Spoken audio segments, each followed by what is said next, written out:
cidade, estado ou país. O Radiosnet é de graça e está disponível para Android e iOS no site. Atenção, em 5 segundos. Direto ao ponto.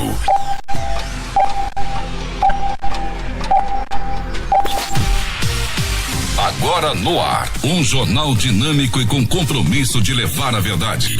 Direto ao ponto, as principais notícias da cidade, do estado, do Brasil e do mundo. Economia, política, esporte, prestação de serviço e muito mais. No ar, direto ao ponto.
Agora vamos direto ao ponto. Claudemir Nunes. Oi, bom dia. Estamos chegando a partir de agora aqui pela sua, nossa CN Mix, direto aqui do município de Novo Oriente, com mais um programa Direto ao Ponto. A partir de agora você confere as principais notícias e informações do seu dia. Hoje é segunda-feira, começando mais uma semana, dia 21 de agosto de 2023. A partir de agora, a comunicação e mixagem é desse amigo de vocês, Claudemir Nunes, juntos até meio-dia para levar até você a informação. Você confere o nosso programa através aqui da CN Mix, direto aqui do município de Novo Oriente, assim como também nas nossas fanpages no Facebook, aplicativos Radiosnet, Zeno Rádio, Rádio Box e plataforma CX. A Irapuá Web Rádio ali em Crateús também, levando até você o nosso programa. E atenção, antes você pode participar com a gente, como sempre, mandando a sua mensagem de voz, de texto para o nosso WhatsApp, DDD é 88993611909, repetindo, 993611909. Daqui a pouco serão destaques aqui no nosso programa Direto ao Ponto.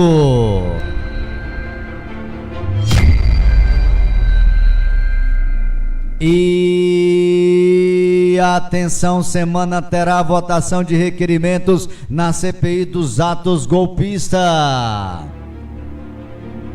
Continua repercutindo o depoimento do hack na CPI do 8 de janeiro. STF deve definir constitucionalidade do juiz das garantias. Abandono afetivo. 11 milhões de mulheres criam seus filhos sozinhas. Silvio Almeida verifica a situação de unidades socioeducativas no Espírito Santo.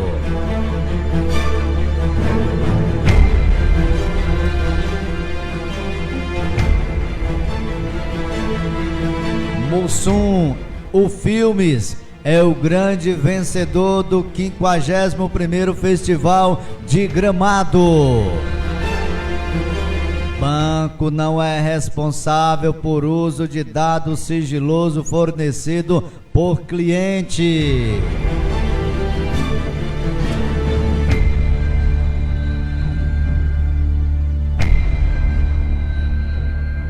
Ônibus que tombou com torcedores do Corinthians estava irregular, assim como muitos que a gente vê, né? Esses ônibus aí que são clandestinos, que não podem viajar de um estado para o outro. Pernambuco ganha mais 10 patrimônios vivos. Ainda você vai conferir a área policial que aconteceu de ontem para hoje, final de semana aqui em Novo Oriente e também a região Sertões de Crateús. Mais informações: pesquisa forense encontra prováveis resquícios de sangue no DOI-CODE.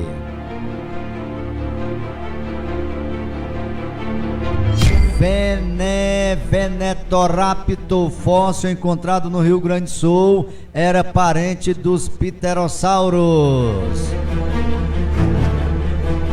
Campanha promove mutirões de reconhecimento gratuito de paternidade.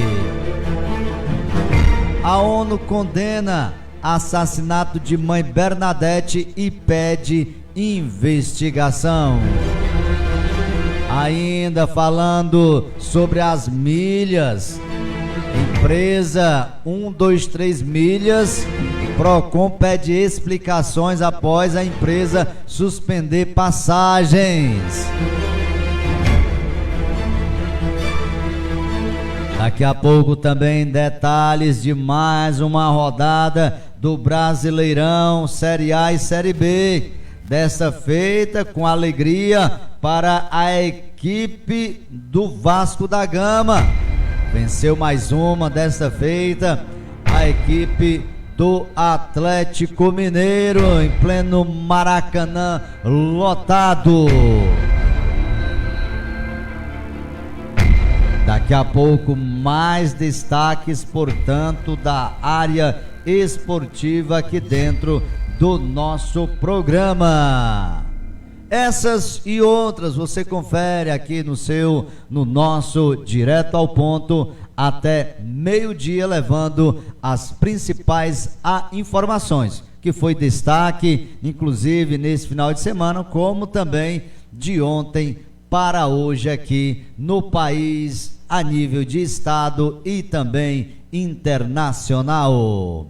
Falando ainda sobre essa questão, o Ministério está pedindo aí a PF nome de militares que se reuniram com hack.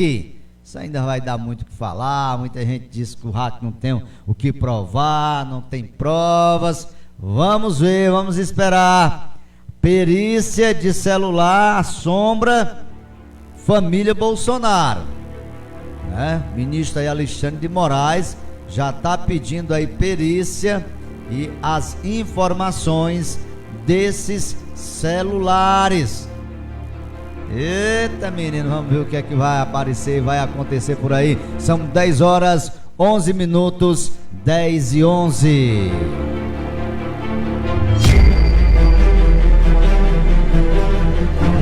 Até meio-dia, portanto, você está aí acompanhando o nosso programa Direto ao Ponto aqui pela sua CN Mix. Lembrando, gente, que a gente passou aí basicamente uma semana, né? Eu acho que eu só fiz programa aí na semana passada, um dia, eu acho que foi na segunda-feira, porque eu comecei um curso aí na terça-feira e se estendeu aí pelo resto da semana. Não foi possível, portanto, a gente está fazendo aí o programa aqui junto com vocês. Mas de volta essa semana, levando aí as principais informações até você. E lembrando que você pode participar, mandando aí a sua mensagem, interagindo com a gente através do nosso WhatsApp, aí o DDD 88993611909. Até meio-dia, a informação chegando até você.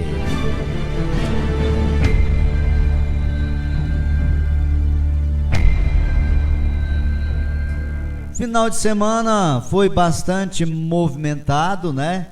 Não deu pra gente, inclusive, já que não participamos aí do programa nesse final de semana, né? Ou seja, na semana passada, mas tivemos o depoimento do hacker, que já está preso aí desde o início do ano e que foi convocado pela CPMI do 8 de janeiro para seus depoimentos.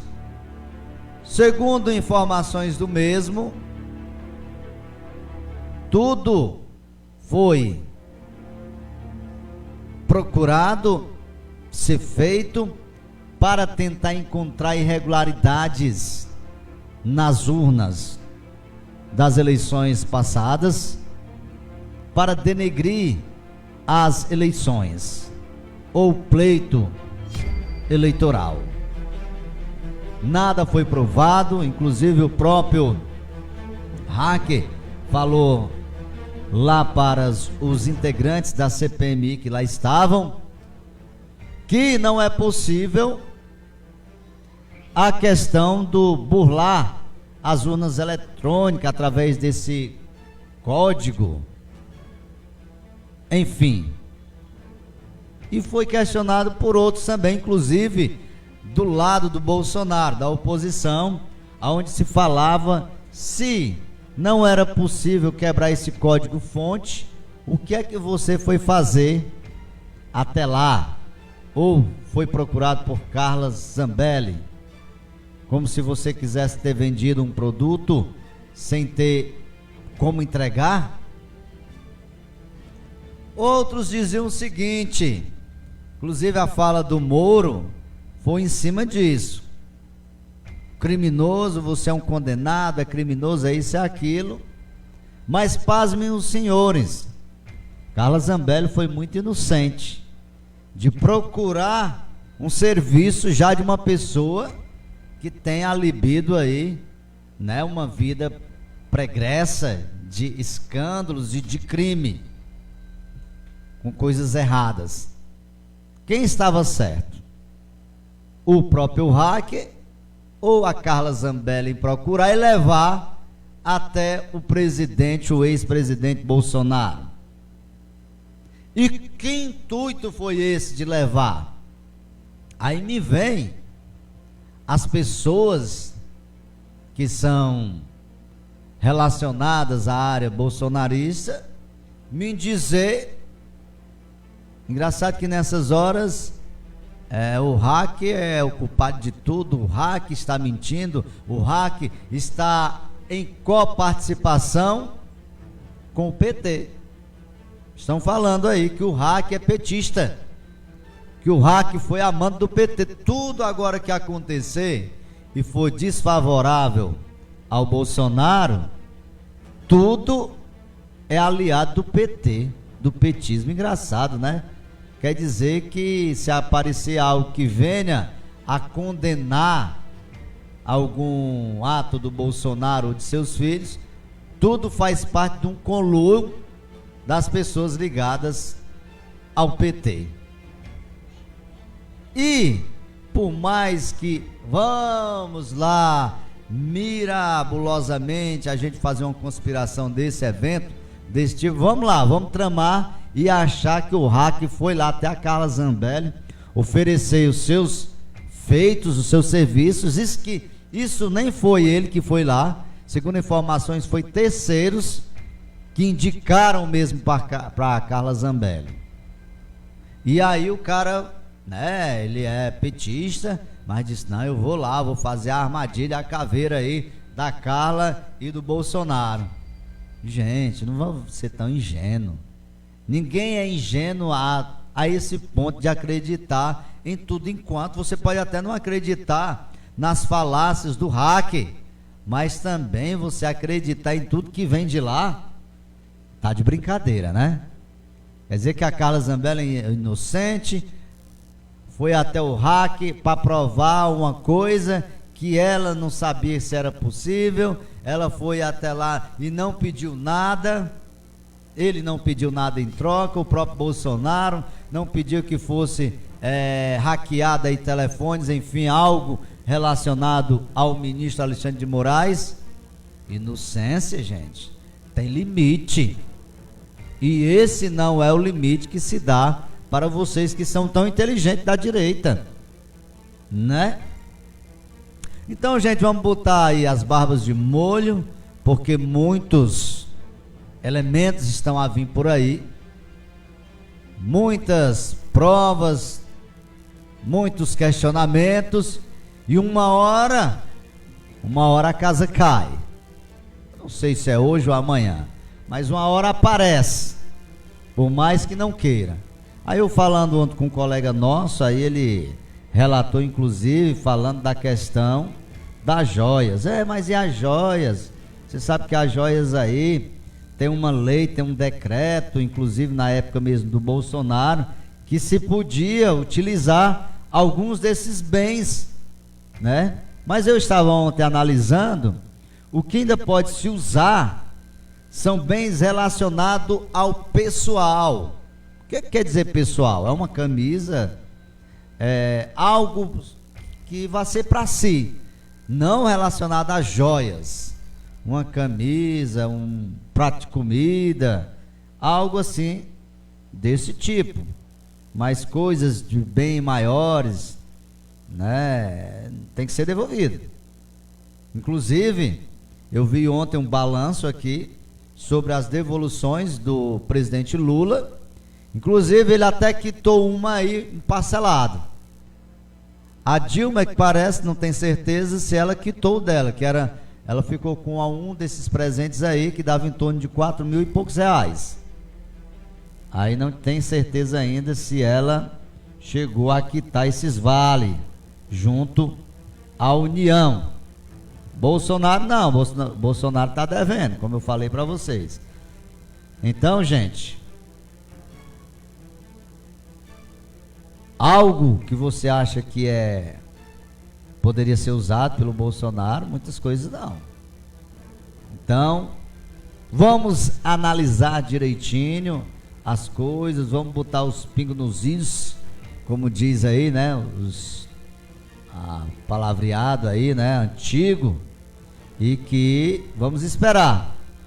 Vamos ver o que é que acontece daqui em diante com essas investigações. Já fizeram todo o percurso, o caminho que foi feito aí pelo Cid, seu pai, inclusive, para saber aonde se parou as joias lá nos Estados Unidos. Foi a leilão, inclusive, que o próprio Assef, que é o advogado de Bolsonaro, conseguiu resgatar ainda um Rolex.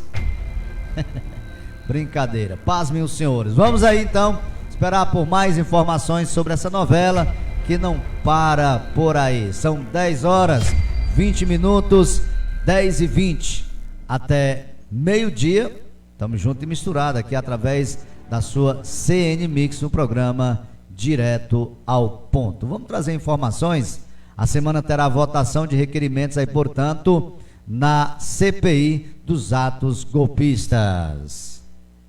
Semana de votação de requerimentos na CPI mista dos atos golpistas. Reunião deliberativa marcada para terça-feira. E a relatora, a senadora Elisiane Gama, quer focar na convocação de pessoas ligadas ao esquema de venda de joias e presentes recebidos pelo ex-presidente Jair Bolsonaro. Para isso, quer ouvir o ex-ajudante de ordens, Mauro Cid, novamente. Ele já tinha prestado depoimento em julho e, protegido por um habeas corpus, ficou calado. Estado. A relatora também quer a quebra de sigilos do pai de Mauro Cid, o Mauro César Lorena Cid, que teria negociado joias e outros bens nos Estados Unidos, e do advogado Frederic Vassef, que recomprou o Rolex, que havia sido vendido também nos Estados Unidos. Os requerimentos apresentados por ela pedem a transferências dos dados telefônicos e telemáticos, que são as mensagens e os contatos, de janeiro do ano passado até hoje, e a movimentação financeira dos dois desde 1º de janeiro de 2019. Há também pedidos para a quebra do sigilo do telefone de Valdemar Costa Neto, presidente do PL, partido de Bolsonaro, e quebra de registros telefônicos e financeiros da deputada Carla Zambelli e do irmão dela, o deputado estadual por São Paulo, Bruno Zambelli. Na quinta-feira, depoimento. A CPMI vai ouvir o sargento dos Reis, que atuava na equipe dos ajudantes de ordens do ex-presidente Jair Bolsonaro, e segundo o relatório do COAF, o Conselho de Controle de Atividades Financeiras teria tido uma movimentação atípica para renda. Depoimento marcado para as 9 horas da manhã. Da Rádio Nacional em Brasília, Priscila Mazenotti. Obrigado, Priscila, por essas informações. Eu falei agora há pouco aí para vocês, né? Tá vindo ainda muito aí o que se falar, né? Vai vir muito ainda informações e mais pessoas irão aí participar desses depoimentos a respeito do 8 de janeiro, e que vai envolver também, lógico, as informações e também as investigações sobre o pleito eleitoral, que isso aconteceu antes, depois e também durante as eleições. Muita coisa para vir aí, são 10h23. O STF, inclusive, deve definir constitucionalidade do juiz das garantias. Vamos ver aí essa matéria. 10h23, vamos ver aqui essa matéria sobre o STF aqui dentro do nosso programa. São 10h23, você está ligado aqui no programa Direto ao Ponto até meio-dia, levando a informação até você. O Supremo Tribunal Federal deve definir nesta semana a constitucionalidade do mecanismo do juiz das garantias e determinar um prazo para implantação obrigatória pelo judiciário de todo o país. Pela medida, o magistrado responsável pela sentença não é o mesmo que analisa as medidas cautelares durante o processo criminal. Atualmente, o mesmo juiz decide todas as questões. Após 9 sessões, a Corte formou placar de 6-1 pela validade do mecanismo, mas ainda não foi formado consenso sobre a implantação. A análise será retomada na quarta-feira. Os ministros avaliam determinar prazo entre 2 e 3 anos. Em nota enviada à Agência Brasil, a AMB, Associação dos Magistrados Brasileiros, declarou que vai cumprir a decisão que for tomada pelo STF, mas defendeu que seja determinado prazo razoável para cumprir a decisão. Com informações da Agência Brasil, da Rádio Nacional em Brasília, Ana Lúcia Caldas. Obrigado, Ana Lúcia, por essas informações. Portanto, aí deve definir aí dessa semana a questão da continuidade ou não, constitucionalidade desse juiz aí das garantias. Determinar um prazo para implantação obrigatória pelo judiciário em todo o país. Isso aí é uma demanda, né, para todo o país, então não é da noite para o dia que vai se modificar aí, portanto, isso. Abandono afetivo. 11 milhões de mulheres criam seus filhos sozinhas. Com relação aí àquela matéria aí que a gente vem trazendo desde a semana passada sobre a questão paternidade. 10h25. Minha mãe sempre criou a gente sozinha, porque meu pai vivia viajando, né? Então minha mãe sempre lutou muito para criar nós somos 4. A resiliência no tom de voz da saladeira Simone Mendes Silva mostra que ela sequer sabe o que é ter uma figura paterna como referência. Ela cresceu sem a presença do pai e a história se repetiu na vida dos 6 filhos. Como numa corrente hereditária, foi a Simone quem proveu o sustento e a criação de cada um deles sozinha. Meu ex-marido, pai dos meus filhos, não tem uma participação nenhuma da vida dos filhos. Nunca teve. Sempre eu tentei, assim, unir, né? Manter eles, né? Os filhos com os pais, só que sempre ele afastou os filhos. Histórias como essa se repetem todos os dias nos lares brasileiros. Uma pesquisa publicada este ano pelo Instituto Brasileiro de Economia da Fundação Getúlio Vargas revelou que 11 milhões de mulheres brasileiras são mães que criam os filhos sozinhas. Deixar de dar aos filhos o amor necessário para construir laços afetivos e prover um desenvolvimento emocional adequado tem um nome: abandono afetivo. Essa ausência da figura paterna durante o desenvolvimento das crianças e adolescentes pode ter impactos na saúde física e mental delas. E, em muitas situações, causam danos irreparáveis que podem perdurar por toda uma vida. Para a psicóloga Flávia Lacerda, um relacionamento saudável vai muito além do que colaborar financeiramente na criação dos filhos. Oferecer materialmente não significa que você está cuidando de uma criança, porque a gente entende que esse cuidado ele vem de diferentes frentes. E ele acontece até mesmo no atrito, no conflito, mas também no amor que vai sendo de alguma forma surgido e construído com essa rotina, com esse cotidiano. Negligenciar a convivência com os filhos, assim como lhes negar afeto, é uma violação dos direitos da criança e do adolescente. E para evitar os possíveis danos, o Judiciário tem tomado medidas severas para garantir que, de alguma forma, essas pessoas ainda em desenvolvimento tenham seus vínculos respeitados, como explica a advogada especializada em Direito da Família, Patrícia Zapponi. Hoje nós temos a oficina de parentalidade, quando nós vamos ensinar ao pai e à mãe a ser pai e mãe. O amor é opcional, mas o cuidar é dever. Um levantamento recente da Associação Nacional dos Registros de Pessoas Naturais mostra que milhares de crianças são abandonadas pelo genitor ainda no útero materno todos os anos. Em 2022, foram mais de 164 mil. E somente nos 7 primeiros meses de 2023, esse número já passa dos 100 mil. Com sonoplastia de Jailton Sodré, da TV Brasil para a Rádio Nacional em Brasília, Ana Luísa, prazer.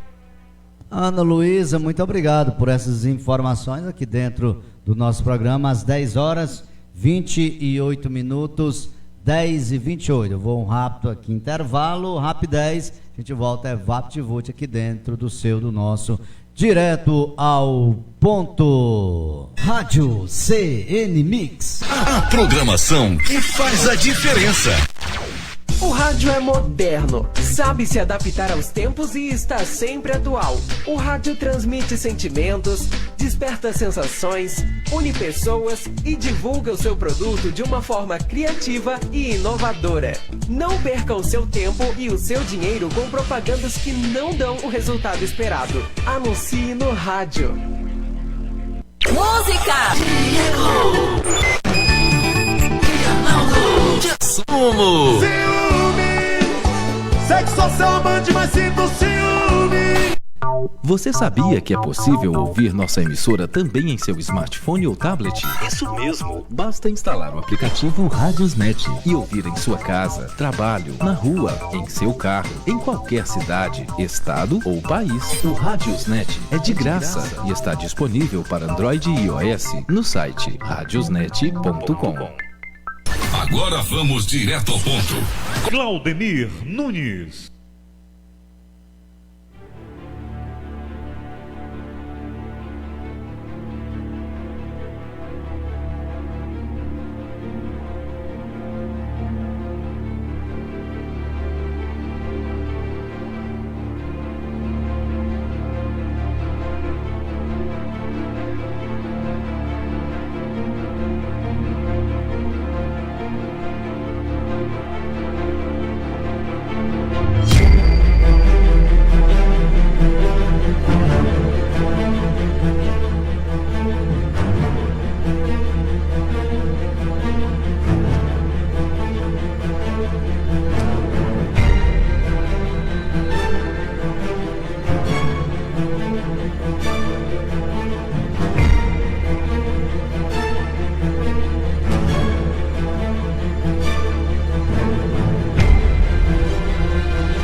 10h31 de volta aqui no programa Direto ao Ponto. Rapaz, e a temperatura, né, gente? Hoje está quente, abafado, a gente não vê aí o vento aí, né, parado mesmo. Tá matando cachorro a grito só de quentura. O negócio não tá brinquedo, tem que ter bastante cuidado, gente. Você tem que se reidratar, porque é muito perigoso esse tempo, essa temperatura. E olha que ainda estamos nos finalmente ainda do mês de agosto, os meses aí subsequentes assim que estão mais propensos à temperatura alta aqui no nosso estado, nossa cidade.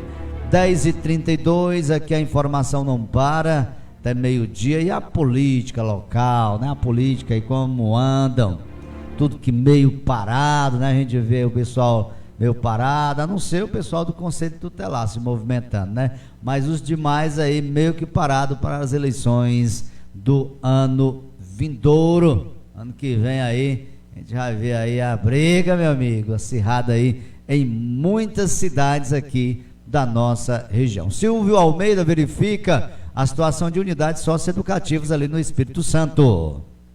O ministro dos Direitos Humanos e da Cidadania, Silvio Almeida, visita nesta segunda-feira a unidade socioeducativa de Cariacica, na região metropolitana de Vitória, no Espírito Santo.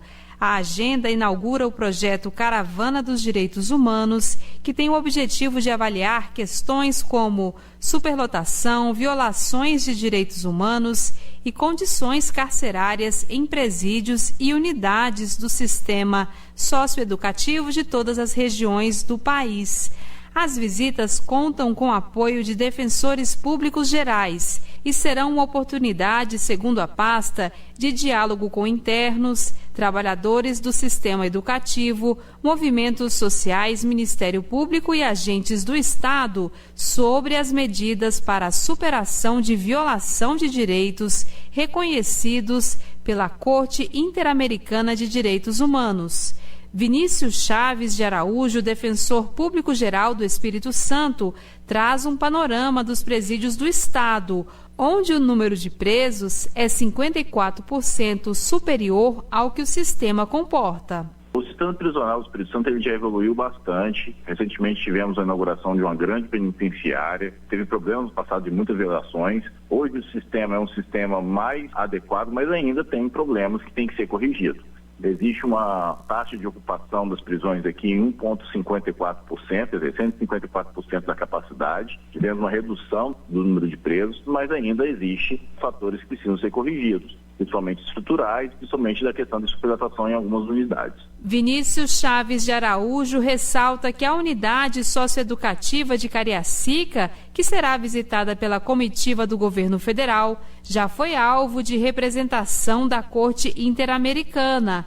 Mas ele lembra que, após pedido da Defensoria Pública do Estado, o Supremo decidiu em 2020 que as unidades de internação de adolescentes não podem ultrapassar a capacidade projetada. Essa importante ação, que acabou sendo replicada para todo o país, ela limitou em 100% das vagas, não pode passar de 100%, e isso faz com que o sistema ele fique mais racionalizado e o efeito pedagógico da pena seja mais acentuado. Na agenda, o ministro Silvio Almeida visitará também um centro de referência das juventudes e assinará repasse de recursos para o sistema socioeducativo. Entidades como a Associação Brasileira de Advogados Criminalistas e o Mecanismo Nacional de Prevenção e Combate à Tortura foram convidados a integrar a agenda. Com produção de Salete Sobreira, da Rádio Nacional em Brasília, Daniela Longuinho. Obrigado, Daniela, por essas informações. E olha, a semana começa com forte calor pelo país, como eu estava falando agora há pouco. Tá brincadeira não, os termômetros marcando aí temperaturas altíssimas. Equador, eleição vai para o segundo turno. Após mortes e ataques terroristas, a campanha aparentemente foi muito tranquila para as votações, né, do primeiro turno. E um segundo turno agora pode-se ter uma campanha violenta.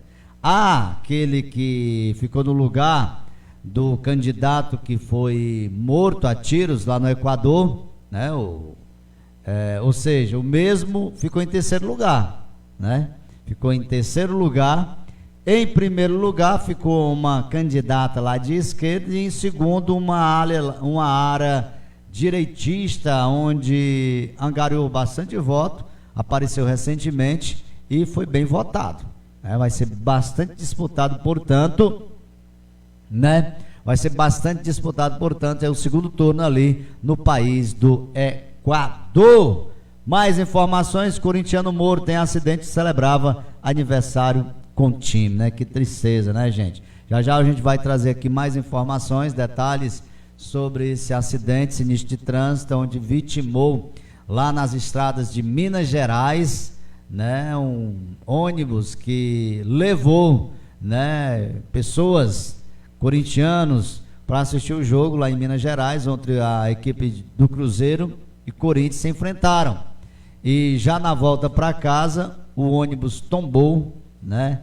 E aí falecendo aí, portanto, matando 7 pessoas e 23, né? Mais de 20 pessoas, portanto, foram atendidas no hospital. Algumas delas ainda se encontram em estados, né, de cuidado, né? Por enquanto não foi anunciado mais do que as 7 mortes, mas bastante cuidado, gente, nesses momentos de sei lá, fretar um ônibus, tem que ver se a empresa tem um cuidado com seus veículos, porque segundo informações das próprias pessoas que lá estavam, ouviram o próprio motorista gritando que o ônibus estava sem freio. E aí, nesse momento, talvez para evitar o pior, o motorista jogou o ônibus contra o barranco. E deu no que deu aí, gente, infelizmente. São 10h38, vamos trazer, já eu vou trazer mais informações sobre esse assunto, desse ônibus aí com corintianos. Inclusive tinha também um cidadão, né, que nele estava, que foi a primeira vez que foi aí um estádio, né? E que bom, né? Que bom que, segundo a própria família, morreu, mas morreu feliz pelo que gostava, né? E pelo que aconteceu, né? Mas lógico que ninguém quer falecer numas horas dessa, tem que ser somente de alegria. São 10h38, 10h38. Vamos trazer agora as informações do Jornal Diário do Nordeste. Vamos acompanhar, portanto, como está aí as manchetes para o dia de hoje, segunda-feira.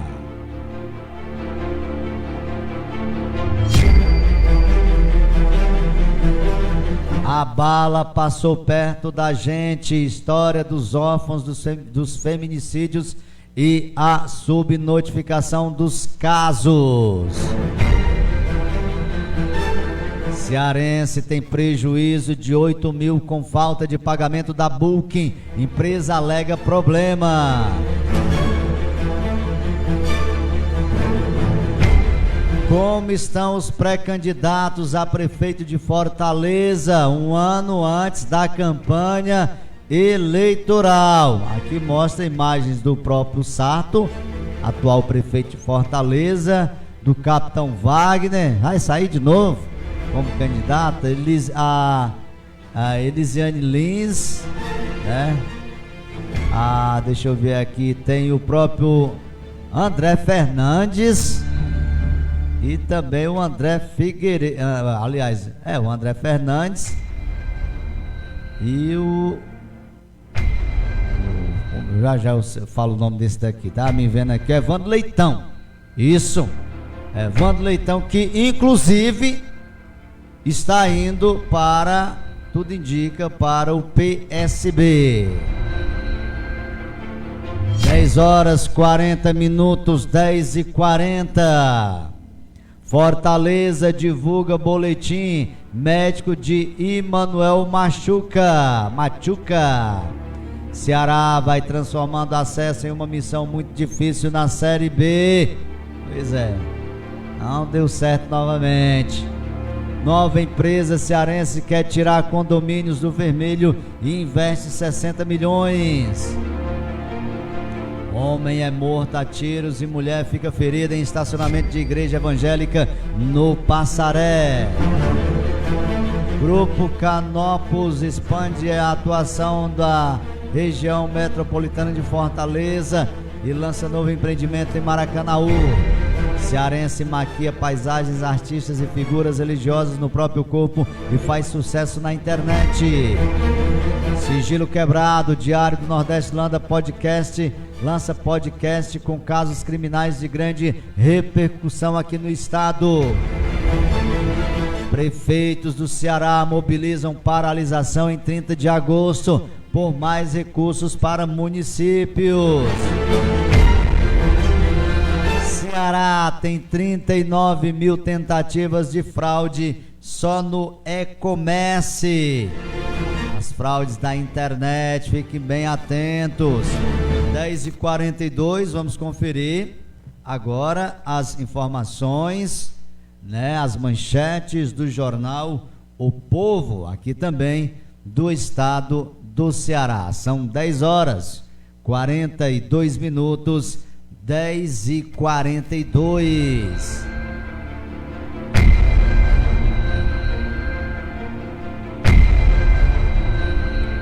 Conferindo as informações, conheça a geração de governadores do Nordeste confrontada por Romeu Zema. Peruana a caminho de Lisboa é presa com embalagens de cocaína no aeroporto de Fortaleza. Navio Cisne Branco público lota porto do Mucuripe em visitação. Homem é morto dentro de carro e mulher ferida em estacionamento de igreja no Passaré. A arma utilizada para matar advogado teria sido usada em outros 5 homicídios. Faustão piora e terá que passar por transplante de coração, diz hospital. Mais pesado é o céu, filme cearense ganha 4 prêmios no 51º Festival de Gramado. Torcida vai a Ceará após empate com a Ponte Preta no Castelão. Essas e outras, portanto, aqui dentro do nosso, portanto, você confere aqui dentro do nosso Direto ao Ponto. Mas essas foram as manchetes do jornal O Povo de Fortaleza, Ceará. 10h44, gente, pois essa notícia, gente, aí do Faustão também está entre umas das mais comentadas do país, né? Felizmente, Fausto Silva está internado desde os meados, começo do mês, no dia 5 de agosto, está no hospital Albert Einstein, né? Um dos melhores aqui do país, onde o mesmo foi diagnosticado com problemas cardíacos. O problema de Faustão é tão sério que o mesmo está recebendo medicação para ajudar, né, ao bombeamento do coração. Ou seja, o coração de Faustão não bate mais como é para ser. E infelizmente o mesmo necessita urgente, podemos dizer assim, lógico, né, gente, porque não é brincadeira, de um transplante de um novo órgão. O mesmo, inclusive, já está desde domingo, ontem, na fila única de transplante. Só temos uma fila aqui no país e o Faustão está nela, à espera deste doador. Lembrando, gente, que essa fila, ela é uma fila que tem muitas pessoas nela, para vários tipos de órgãos, isso é verdade. Mas tem a questão da questão da adaptação, ou seja, da compatibilidade, né? Da compatibilidade com um paciente com o outro. Tem a questão da logística. Por exemplo, se há um coração a ser disponibilizado nessa fila, e se ele está aqui vamos dar um exemplo, no Nordeste, aqui no Nordeste, em Fortaleza, para ir lá para onde Faustão está, não sei, porque justamente isso, tem um tempo hábil para fazer aquele transplante, gente. Não pode se perder tempo, porque senão perde-se o órgão. Então até isso é complicado, gente. Não é brincadeira. E infelizmente muitas pessoas hoje em dia não estão entrando nessa fila, ou por falta de informação, ou por falta de, às vezes, um comunicado para que a família esteja ciente daquilo. Porque eu sei que antes havia sido feita até uma campanha para que em todas as, eu não vejo isso, né? Nem divulgação nos dias de hoje, mas para que todas as pessoas deixassem justificada, bem clara na sua identidade, que era sim um doador de órgãos, para que, se ocorresse uma fatalidade, Kael, uma fatalidade aonde não tivesse tempo hábil de repassar para a família a questão da sua do seu querer, né, de ser um doador, isso sem estar registrado em nenhum lugar, a família às vezes, né, não concorda, porque por vários fatores emocionais, e deixando bem claro, até mesmo para os familiares, ou mesmo por meio de um documento, fica mais fácil se fazer essa doação, e aí você poderá estar ajudando várias outras pessoas, a exemplo, nesse momento, do Fausto Silva, Faustão aí, quem não conhece o Faustão da Rede Globo de televisão.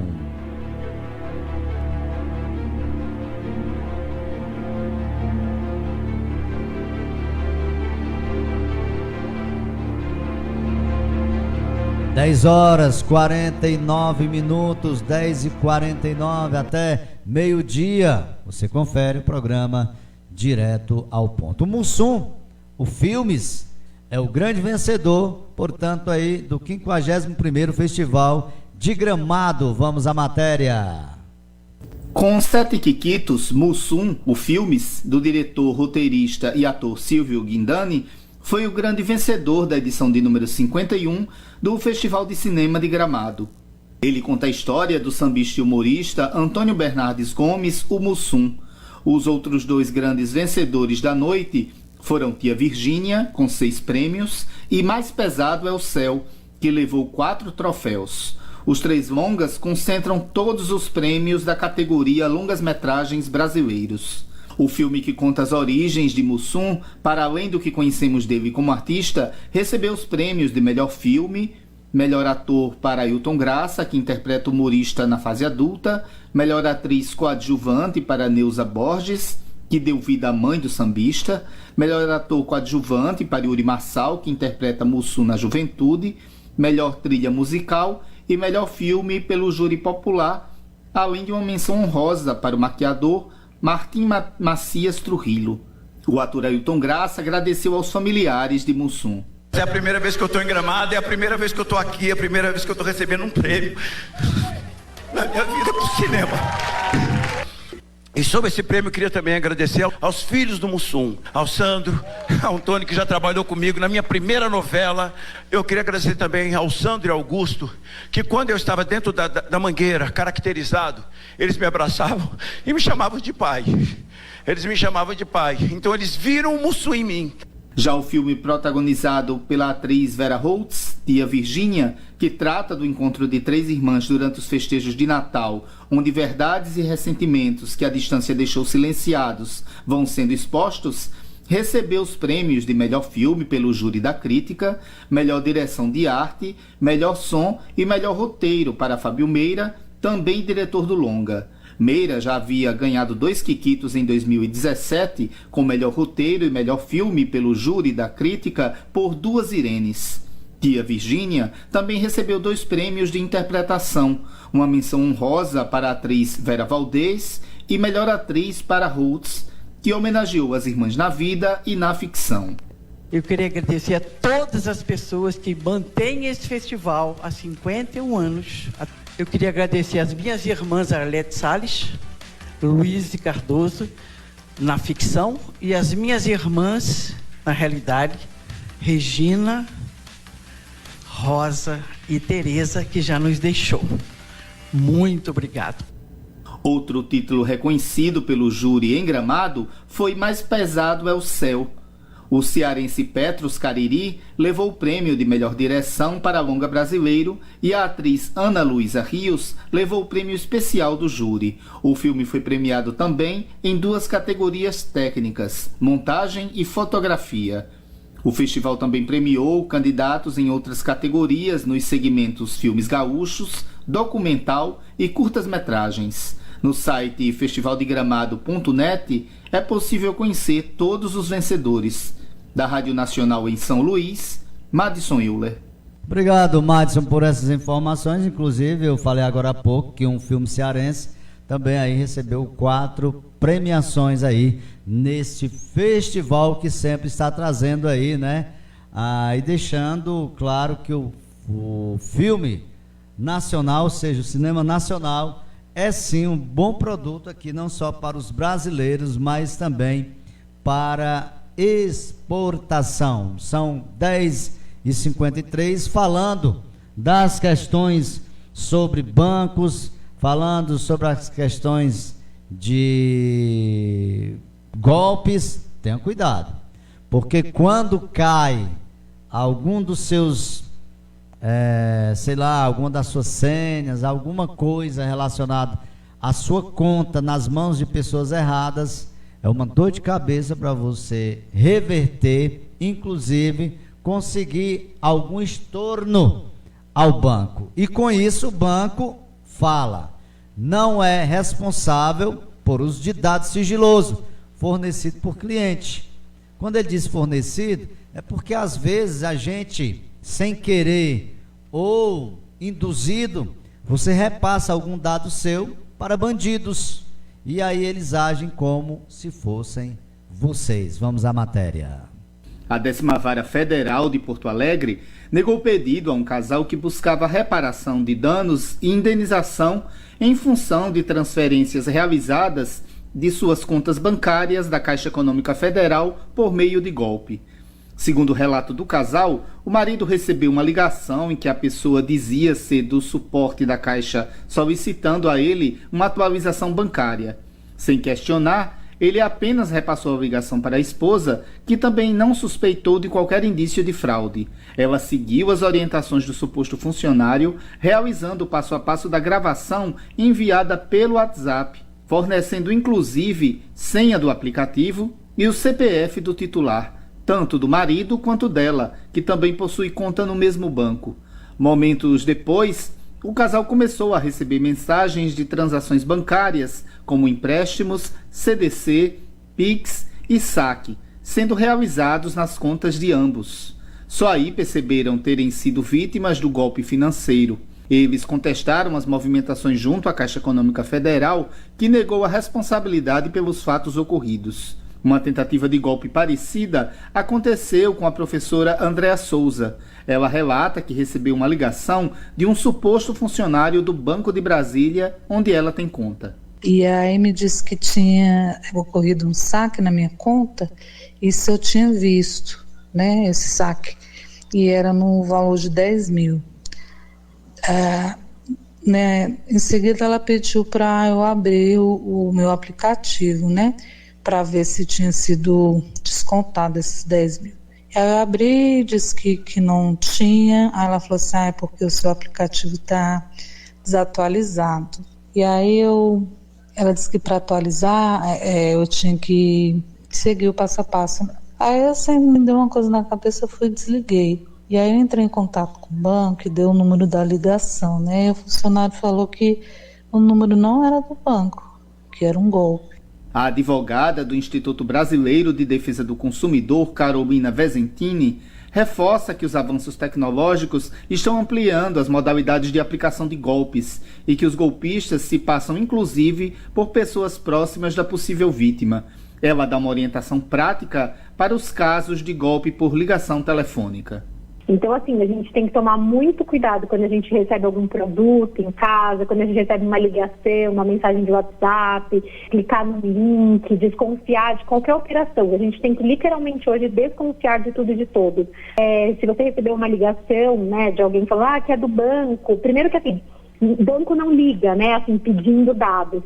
Mas caso venha acontecer isso, você pede, então tá bom, eu vou desligar e vou retornar para o meu banco.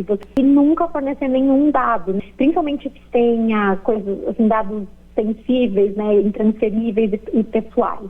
Foi justamente por fornecer espontaneamente os dados bancários que a Justiça Gaúcha não deu ganho de causa ao casal vítima de fraude. Após os clientes entrarem em ação contra a Caixa, a Justiça Federal destacou em sua sentença que não ficou demonstrada a responsabilidade do banco na divulgação dos dados sigilosos aos golpistas e que as transações indevidas não foram realizadas a partir de falhas no serviço do banco. A decisão judicial concordou com a defesa da instituição financeira, que em sua defesa informou que as transações somente foram efetuadas no Internet Banking após a autenticação do usuário e senha e assinatura eletrônica, cadastradas pelo cliente de uso pessoal e intransferível e de conhecimento exclusivo dos titulares das contas bancárias. Da decisão ainda cabe recurso. Com produção de Salete Sobreira, da Rádio Nacional em São Luís, Madison Euler. Obrigado, Madison, por essas informações. É ficar bastante atento, né? Porque vai que na hora dessa você cai num golpe, aí para correr atrás dificilmente você consegue. 10h58, eu vou rápido no intervalo, volto já com mais informações aqui no Direto ao Ponto. Rádio CN Mix. A programação que faz a diferença. O rádio é moderno, sabe se adaptar aos tempos e está sempre atual. O rádio transmite sentimentos, desperta sensações, une pessoas e divulga o seu produto de uma forma criativa e inovadora. Não perca o seu tempo e o seu dinheiro com propagandas que não dão o resultado esperado. Anuncie no rádio. Música! Te assumo! Sexo só amante, mas sinto ciúme.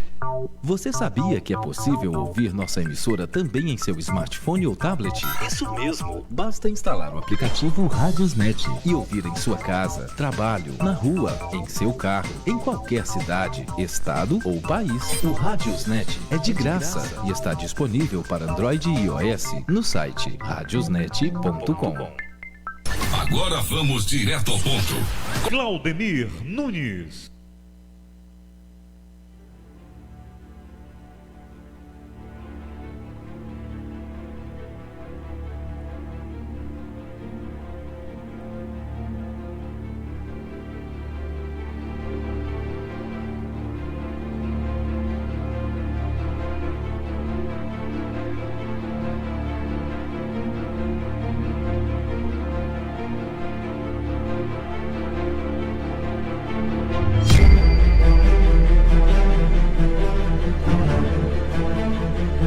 Eita, mais rápido que quando o salário cai na conta. É VaptVupt pra acabar aí, VaptVupt pra gente voltar, né? 11 horas, acerte aí o seu rodão pelo nosso. O seu roda... mas tem gente que tem o relógio aí quadrado também, né? Acerte seu relógio pelo nosso, são 11 horas. 11 horas. São 11 horas, programa direto ao ponto até meio-dia, levando a informação até você. Deixa eu mandar um abraço a você ligado com a gente aqui na cidade de Novo Oriente, aqui no centro, ali no Vicente Manelinha, a você dos bairros, muito obrigado pela companhia. WhatsApp DDD 88993611909 para mandar aí a sua mensagem de voz ou de texto aqui pra gente. Passando ali de frente ali aquela obra da rodoviária aqui na cidade de Novo Oriente. Não sei se está parada, se não está parada, está bastante lento, né? Até agora não temos informações ali, inclusive, de quando será o término ali daquela obra, entregue aí, portanto, à população do município. Estava até falando com um colega para saber aí se eles tinham informação, se a questão da cooperativa vai sair aqui do centro, mas segundo ele que não. Até porque lá em Crateús mesmo, a própria cooperativa nem passa na rodoviária lá daquela cidade. Acredito que será a mesma coisa aqui. Ali será só parada e destino aí, portanto, de ônibus, né, dessas empresas que vêm, tipo aqui a Princesa, enfim, entre outras. E a cooperativa acredito que vai estar saindo aqui mesmo do Vicente Manelim. Outra reivindicação que a gente sabe é que o pessoal estava reclamando com relação às vagas ali das Topics, que só tem demarcado 2 vagas para a Topic, ali em frente ali ao seu ponto, no Vicente Manelim. E antes eram 3 vagas. E aí eu reclamo, portanto, os cooperados aí para deixar pelo menos as 3 vagas. E aí, muitas das vezes chega-se até o ponto de que com as 2 vagas disponíveis ainda chega uma pessoa sem noção e estaciona o carro ali, portanto, na vaga dos topiqueiros.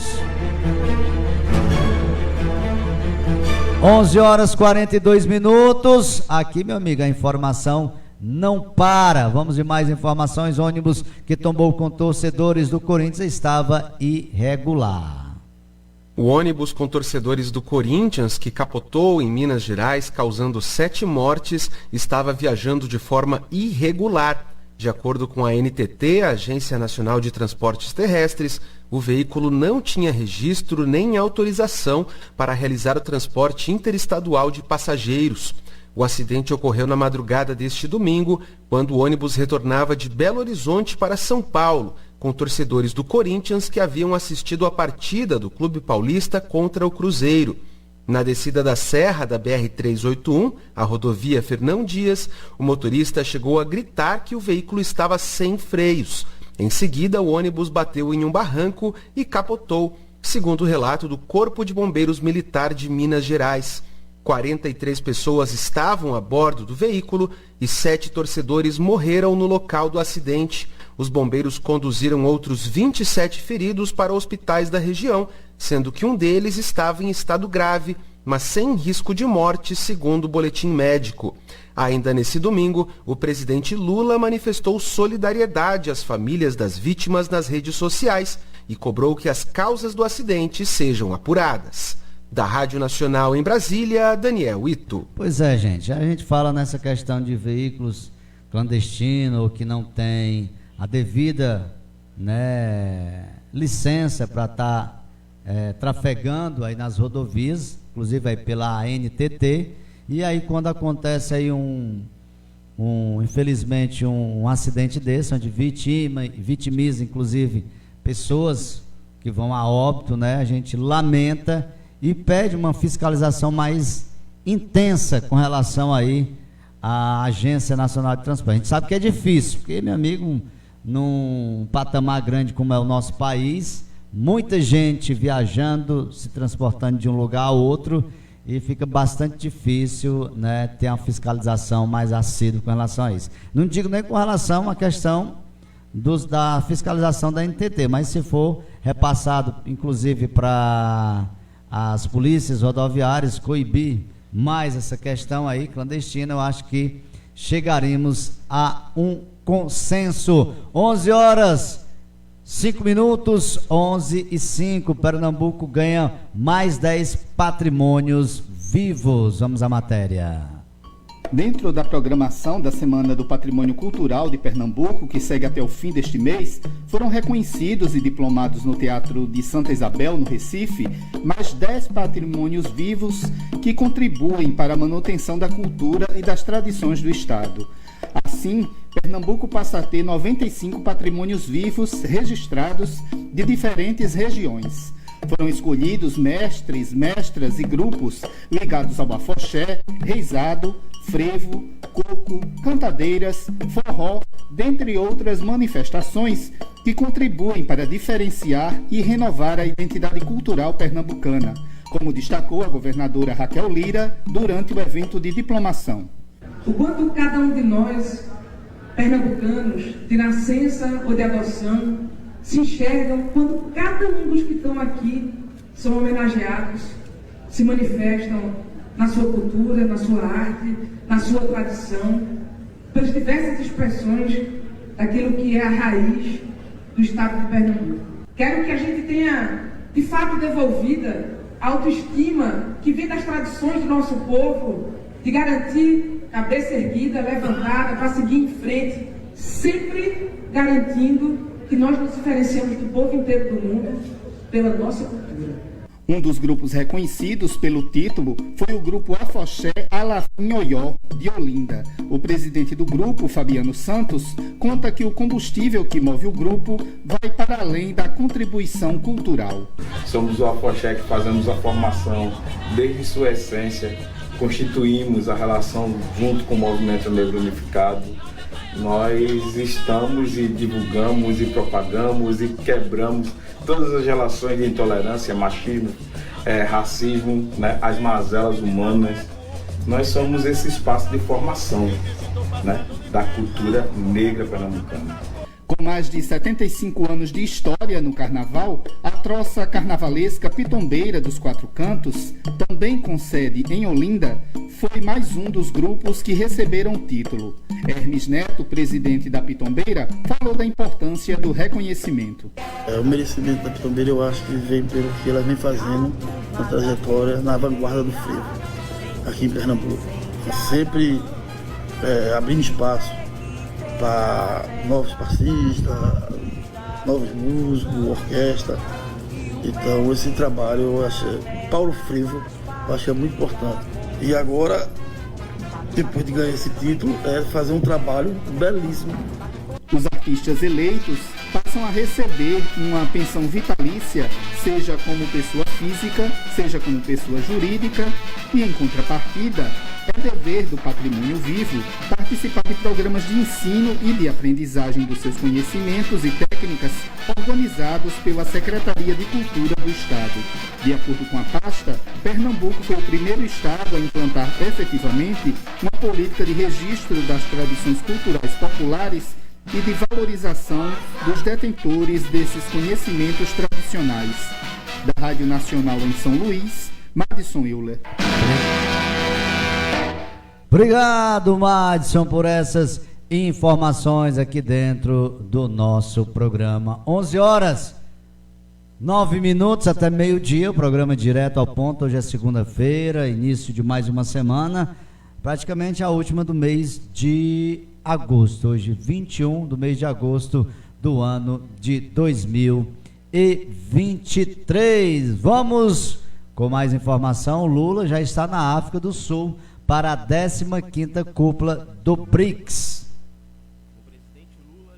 Vamos à matéria. Sul, onde participa a partir desta terça-feira da 15ª cúpula do BRICS, bloco formado por Brasil, Rússia, Índia, China e África do Sul. Ele chegou a Joanesburgo na madrugada desta segunda-feira. O encontro acontece até quinta-feira. Estão confirmados o presidente da China, Xi Jinping, e o primeiro-ministro da Índia, Narendra Modi. O presidente da Rússia, Vladimir Putin, também participa, mas de forma remota. Os três principais temas da cúpula são a adesão de outros países no BRICS, como a Arábia Saudita e a Argentina, visibilidade para questões africanas e discussão sobre o uso de uma moeda comum para as transações comerciais entre os países do bloco. Nesta terça-feira, os líderes terão um fórum empresarial e depois um evento apenas com os chefes de Estado e governo e ministros das relações exteriores. Já na quarta-feira, acontece a reunião de cúpula entre os líderes do bloco. E na quinta, tem um encontro estendido com os países membros do BRICS e cerca de 40 nações interessadas em ingressar no bloco, vindos da África do Sul, América do Sul, Caribe e Ásia. E cerca de 40 nações interessadas em ingressar no bloco, vindas da África do Sul, América do Sul, Caribe e Ásia. Além disso, uma comitiva com 30 industriais brasileiros viajou para a África do Sul. Eles participam do encontro do CEBRICS, Conselho Empresarial dos BRICS, que acontece até a próxima quarta-feira na capital do país. Após a cúpula, Lula ainda cumpre a agenda no continente africano. Na sexta-feira, viaja para Angola, onde tem reuniões bilaterais com lideranças políticas. No domingo, embarca para São Tomé e Príncipe para a cúpula da Comunidade dos Países de Língua Portuguesa. Da Rádio Nacional, em Brasília, Renato Ribeiro. Obrigado, Renato, por essas informações. E olha, além de Lula estar viajando, né, atrás aí de fomentos, informações e também, né, participações ativas, né, parcerias aqui para o país, o STF também está agindo. Inclusive, tornou réus mais 70 investigados por atos golpistas do 8 de janeiro. Vamos à matéria. O Supremo Tribunal Federal tornou réus mais 70 investigados pela participação nos atos golpistas de 8 de janeiro. A votação foi finalizada na madrugada de sábado no plenário virtual. A maioria dos ministros do STF seguiu o entendimento do relator, ministro Alexandre de Moraes, em favor da abertura das ações penais. Os acusados passam agora a responder a um processo criminal na Corte. Nessa fase serão ouvidas as testemunhas de defesa e da acusação e, em seguida, o Supremo vai decidir se condena ou absolve os réus. Eles respondem pelos crimes de associação criminosa, abolição violenta do Estado Democrático de Direito, golpe de Estado, ameaça, perseguição, incitação ao crime e dano ao patrimônio tombado. Até o momento foram considerados réus cerca de 1.300 investigados nos atos golpistas, do total de 1.390 denunciados pela Procuradoria-Geral da República. Com informações da Agência Brasil, da Rádio Nacional em Brasília, Ana Lúcia Caldas. Obrigado, Ana Lúcia, por essas informações. Ontem mais um capítulo da novela Larissa Manoela briga com pais, com a sua família, né? Inclusive a mesma foi proibida de entrar em um imóvel da família. A artista contou que foi até o local porque buscava produtos enviados por marcas com as quais tinha contrato. A briga continua, as discussões. Ontem, quem participou, inclusive, do programa fantástico da Rede Globo de televisão, falando sobre o assunto, foi a advogada da Larissa, da atriz, falando tudo, os porquês, tudo o que estava acontecendo, relacionado a, inclusive, o relacionamento da Larissa com o Frambá, né? Acho que é Frambá que chama lá o ator. E, segundo informações, aparentemente parece que a mãe da Larissa Manoela se dava até bem com o rapaz na hora que foi dar um anel, né? O anel, gente, é um anel lá de namoro, sei lá, de noivado, né?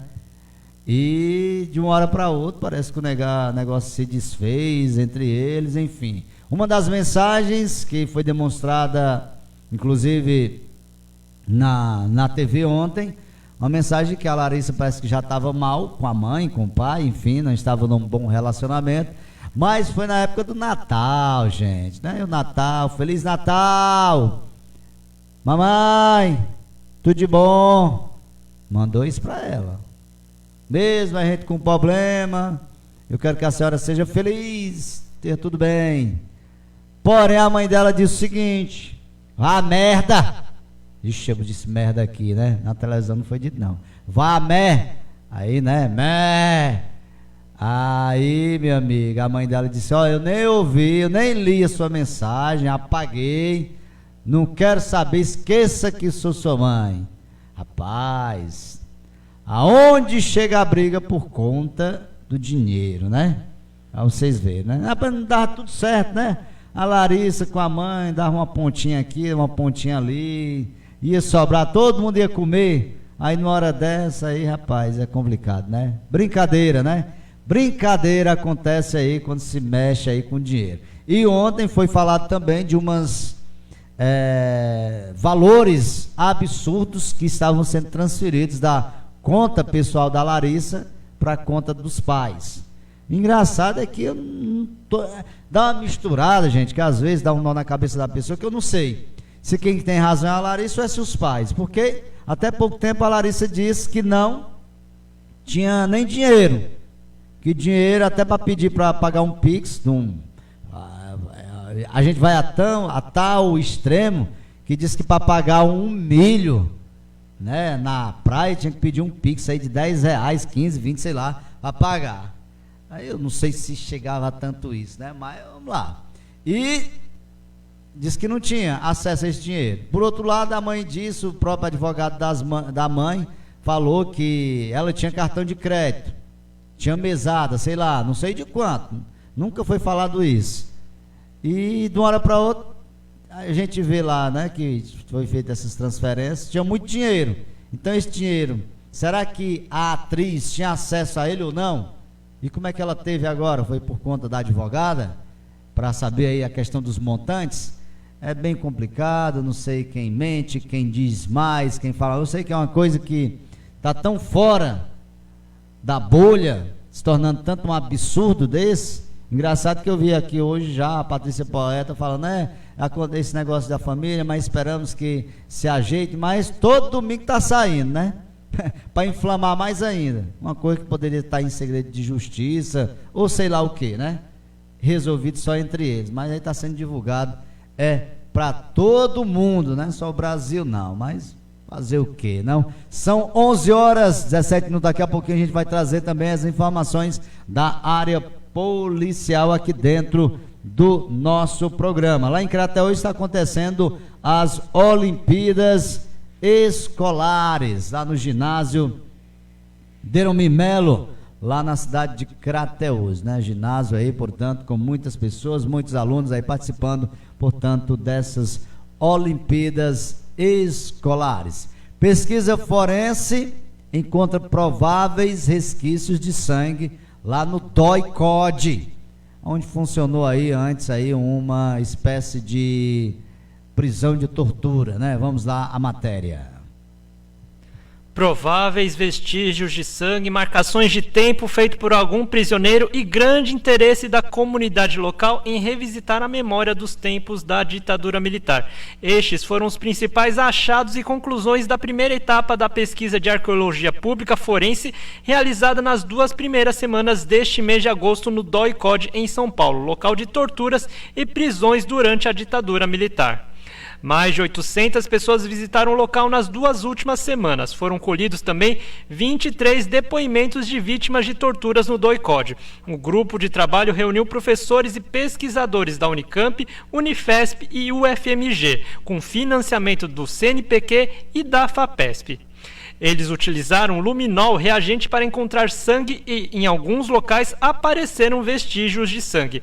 Mas a professora da Unifesp, Cláudia Plens, afirmou que são necessários testes de laboratório para confirmar se era realmente sangue. Ela explicou que o luminol reage a materiais inorgânicos como ferro.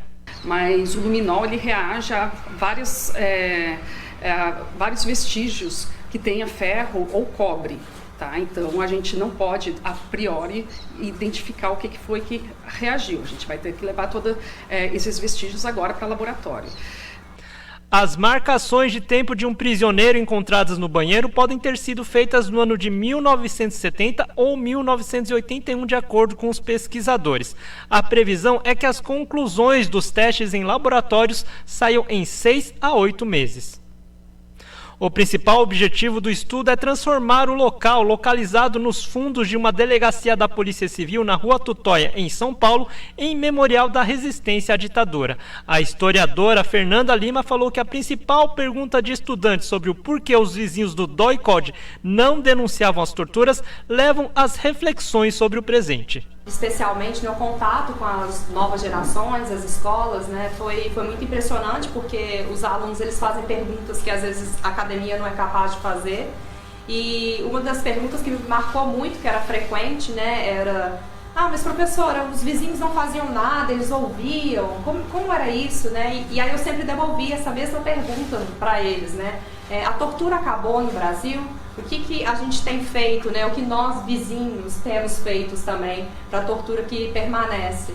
E aí essa reflexão, né, do passado e presente. O então preso político Emílio Ivo Urich tem uma explicação para a falta de denúncias. Todos foram ameaçados de serem levados ao DOI-CODE. Então eu vou dar uma informação que eles me passaram, tá? Um deles pode confirmar para vocês. Ele morava aqui no prédio. O coronel Ustra, ele visitou pessoalmente esses moradores isolados para dizer. Isso foi na época de 70, 71, 72, para dizer para toda a comunidade que quem denunciasse ia passar aqui para dentro. Isso foi dito para mim textualmente. A ideia de transformar o local em memorial esbarra na dificuldade de conseguir dinheiro para as pesquisas. Também não há interesse do governo de São Paulo em realizar o levantamento no momento, mas está em andamento uma ação civil pública impetrada pelo Ministério Público contra o governo de São Paulo por causa disso. A ação está em fase de tentativa de conciliação. A área já foi tombada pelo IPHAN em 2014. O trabalho arqueológico desse GT pode ser visto nas redes sociais no @arqueodoicodsp, tudo junto. Da Rádio Nacional em São Paulo, Nelson Lim. Obrigado, Nelson, por essas informações. 11 horas 21 minutos, 11h21. Falando em novidade, falando em cultura, falando em descoberta, Venetoraptor, fóssil encontrado no Rio Grande do Sul, era parente dos pterossauros. Vamos à matéria. Um grupo de pesquisadores do Rio Grande do Sul fez uma descoberta que impactou o mundo da paleontologia. Trata-se do fóssil de um animal pré-histórico que viveu no Triássico, o mesmo período em que os primeiros dinossauros caminhavam pela Terra. Ele foi batizado de Venetoraptor e é um parente dos pterossauros, aqueles répteis voadores que aparecem nos filmes. O Venetoraptor foi encontrado em 2022 por pesquisadores de diferentes países em um trabalho liderado pela UFSM, a Universidade Federal de Santa Maria, na região central do Rio Grande do Sul. O fóssil foi escavado no município vizinho de São João do Polesine. Um dos coautores do estudo é Maurício Garcia, doutorando no Centro de Apoio à Pesquisa Paleontológica da UFSM. O pesquisador lembra que a equipe toda comemorou muito ao perceber que o fóssil estava em ótimo estado de conservação. Primeiramente estava aparecendo apenas alguns elementos, principalmente ali da perna, e aí conforme a gente foi escavando ao redor, foi aparecendo o restante do material. Da cabeça do animal tem algumas vértebras, então os ossos da coluna e do pescoço, tem partes do braço dele e partes da perna, Então eles estão num estado muito bom, o que permite que a gente consiga analisar as estruturas, consiga avaliar com bastante precisão como eram as características dele. O Venetoraptor não era um dinossauro, mas sim um parente dos pterossauros. Apesar disso, ele não voava, mas sabia correr muito bem sobre as duas patas traseiras. O animal tinha cerca de 1 metro de comprimento da cabeça à ponta da cauda e pesava menos de 10 quilos.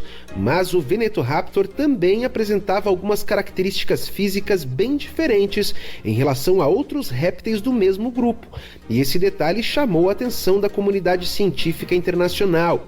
Por isso, a descoberta gaúcha foi destaque na capa da última edição da revista Nature, a publicação científica mais prestigiada do mundo, como destaca Maurício Garcia. Esse nosso animal aí, ele apresenta um bico, como eu falei, ele tem a mão preservada, que é diferente da mão que está preservada em outros arquepitídeos, então mostra que esses animais, apesar de eles serem proximamente relacionados, esses arquepitídeos, eles ocupavam nichos bem diferentes, mais distintos ainda do que os próprios dinossauros que conviviam com eles. Então isso é algo que foi um tanto inesperado, Foi um resultado da nossa análise que a gente realmente não estava esperando. Ainda segundo o pesquisador, as formações geológicas da região central do Rio Grande do Sul fazem de lá uma das áreas mais propícias do mundo para estudar fósseis do período Triássico.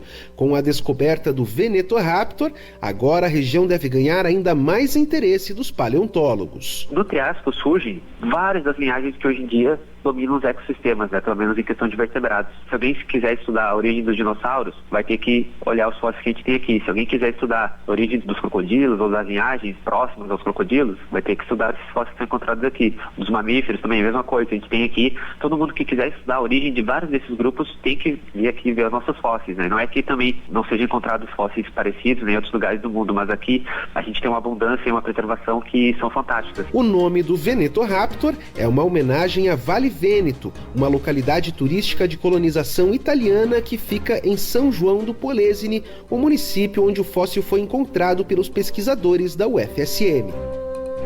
Com sonoplastia de Jailton Sodré, da Rádio Nacional em Brasília, Daniel Ito.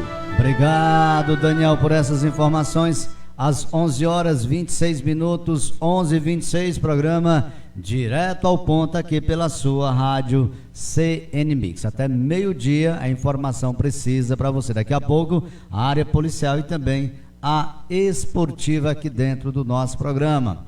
Enquanto isso, foi promovida aí uma campanha onde mutirões de reconhecimento gratuito de paternidade foram feitos aí em todo o país. No Brasil, todos os dias, 500 crianças são registradas sem o nome do pai nos documentos. E para garantir o direito à paternidade, o Conselho Nacional das Defensoras e Defensores Públicos Gerais fez neste sábado em todo o país multirões como parte da campanha Meu Pai Tem Nome.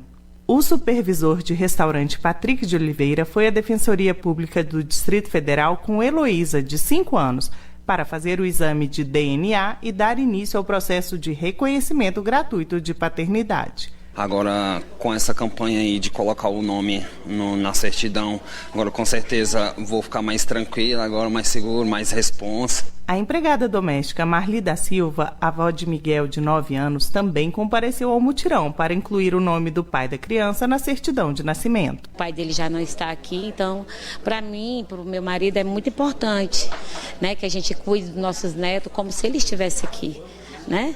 Porque até então ele era um bom pai. Né? Então a gente está fazendo o papel dele, já que ele não pôde ficar para fazer, né?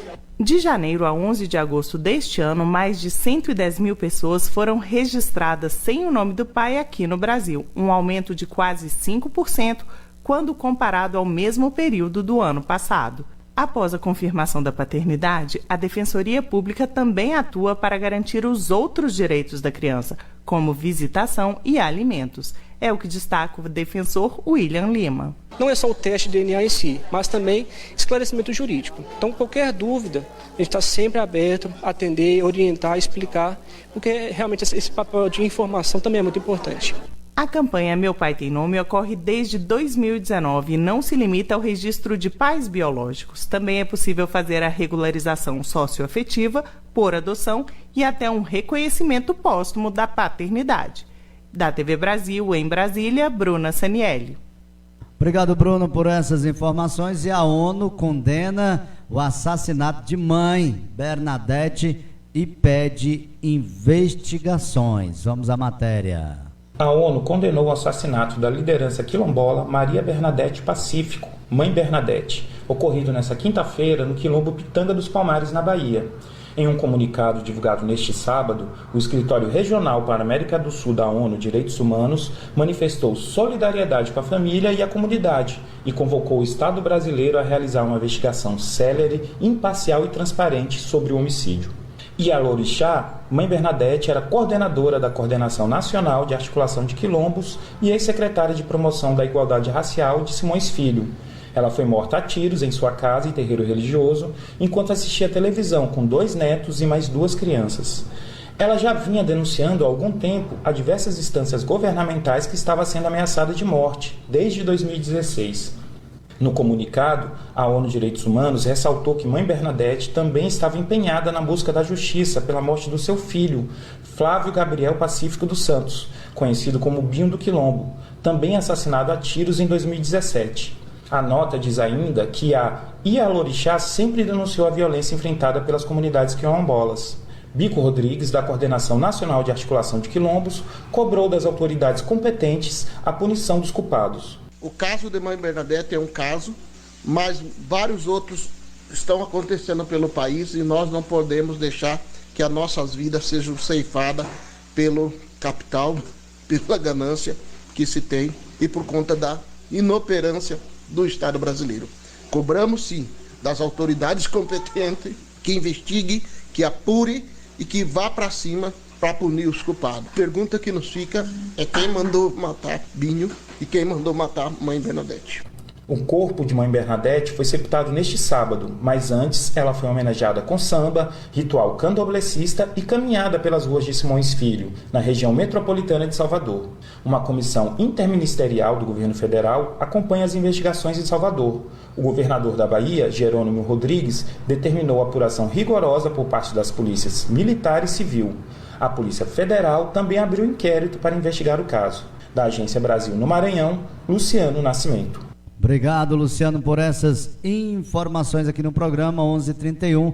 Rápido intervalo, eu volto já com mais aqui dentro do programa Direto ao Ponto. Rádio CN Mix. A programação que faz a diferença.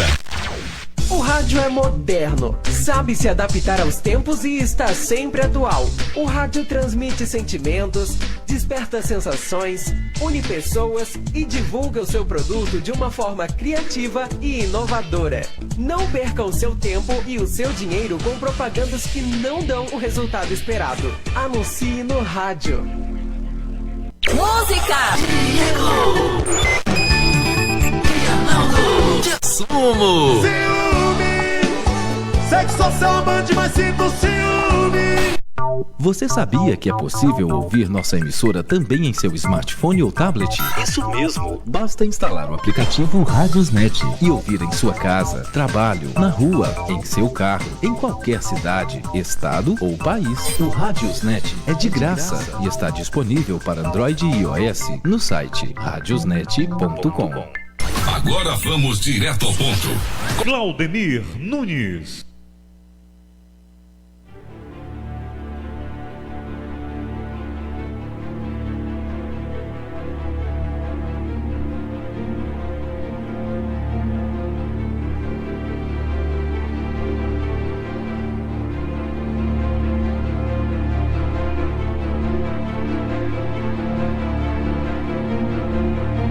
Horas 33 minutos, 11h33. Calma, uma notícia, não sei se vai impactar ou vai trazer alguma relevância para você, mas um grupo se mobiliza para a busca pelo monstro do Lago Ness, a maior em 50 anos. Você se lembra desse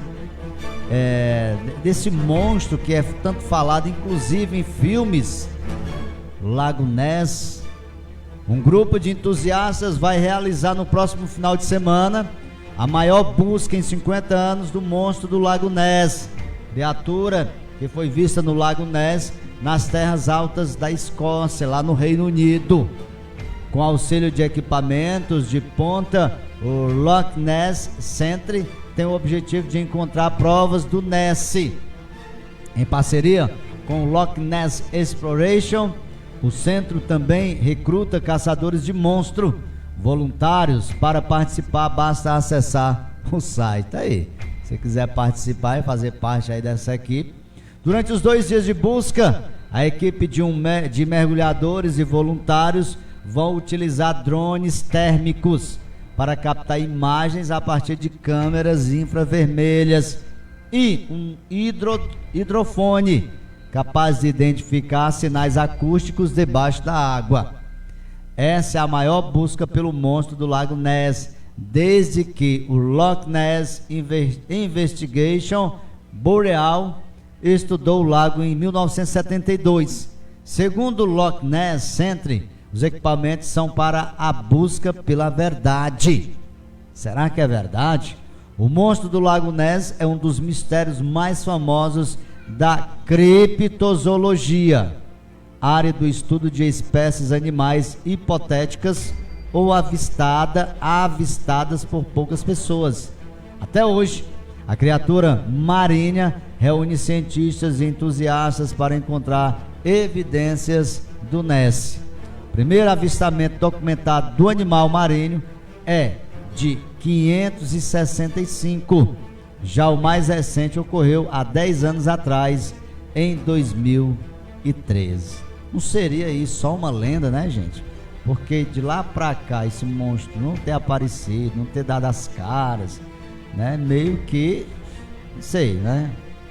Meio controverso, mas sendo lenda ou não, tem as pessoas com a expectativa de se descobrir algo a respeito deste monstro. 11h35, 11h35, vamos trazer as informações da área policial que aconteceu de ontem para hoje, final de semana, portanto, aqui na cidade de Novo Oriente e também Sertões de Crateús.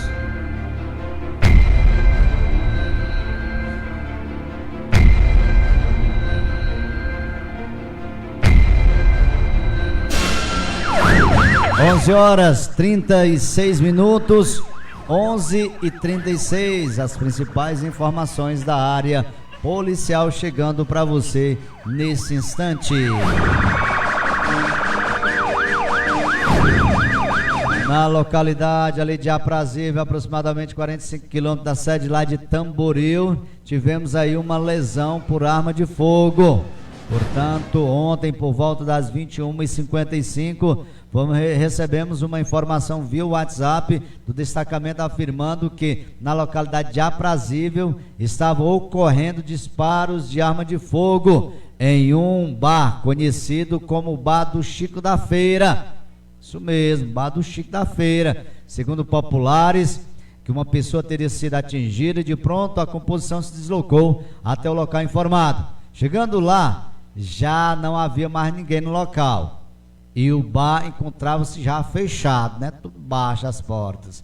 Retornando para a sede de Tamboril, a composição dirigiu-se até o hospital municipal para ver se alguém teria dado entrada em atendimento por lesão por arma de fogo. Chegando lá, constatou sim, de fato, que uma pessoa do sexo masculino deu entrada no hospital, vítima de lesão por arma de fogo, com perfuração na altura do ombro esquerdo e que já teria sido transferido para Crateús para os devidos cuidados. A vítima trata-se de Luciano Torres Costa, o mesmo é nascido em 91, 7/8/91, natural de Crateús, o endereço do mesmo é no bairro Monte Azul, profissão ainda desconhecida, portanto aí vítima desta lesão corporal aí, né, a bala ali na cidade de Tamboril. 11h36, 11h38, já 11h38. Mais informações para você, tivemos ainda em Nova Russas, lesão corporal leve.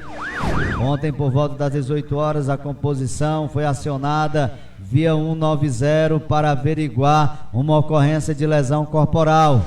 Solicitante informou que houve uma confusão e o senhor Francisco Evanildo Pereira de Souza, que estava trabalhando de segurança, havia sido lesionado por um indivíduo após ter tentado separar uma briga, como consta no exame de corpo de delito em anexo. Ou seja, prontamente o policiamento se deslocou ao local, onde o segurança e também vítima, Francisco Evanildo, relatou que estava separando uma briga causada por um indivíduo desconhecido, quando o indivíduo de nome Antônio Pereira veio agredi-lo. A vítima ainda informou que entrou em luta corporal com Antônio Pereira para tentar contê-lo e acabou sendo, portanto, lesionado por uma faca que o acusado portava. A composição localizou o autor da lesão, onde foi dada voz de prisão e, diante dos fatos, as partes foram conduzidas para a sede da 2ª Companhia do 7º BPM para a realização dos procedimentos cabíveis, ou seja, teria sido realizado, portanto, um TCO. O acusado aí é o Antônio Pereira da Silva Júnior, mesmo brasileiro, natural de Nova Russas, nascido em 15/2/98, endereço Boa Esperança, zona rural de Tamboril. A vítima é o Francisco Evanildo Pereira de Souza, ali também da cidade de Nova Russas, nascido em 25/6/93, na localidade de Lagoa de São Pedro, na cidade de Nova Russas. Tivemos ainda uma testemunha, o Manuel Isaac de Oliveira Júnior, nascido em 28/7/92, o mesmo reside em Vila França, na cidade, portanto, de Nova Russa. Rádio CN Mix. A programação que faz a diferença.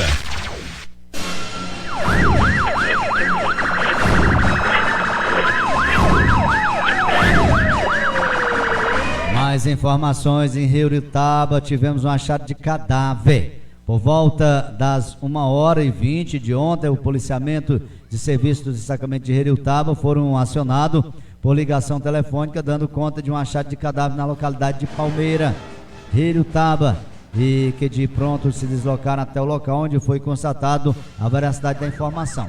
De pronto foi isolado o local e arrolado as testemunhas, bem como acionados os órgãos competentes. A vítima trata-se de Francisco Antônio Silva Souza.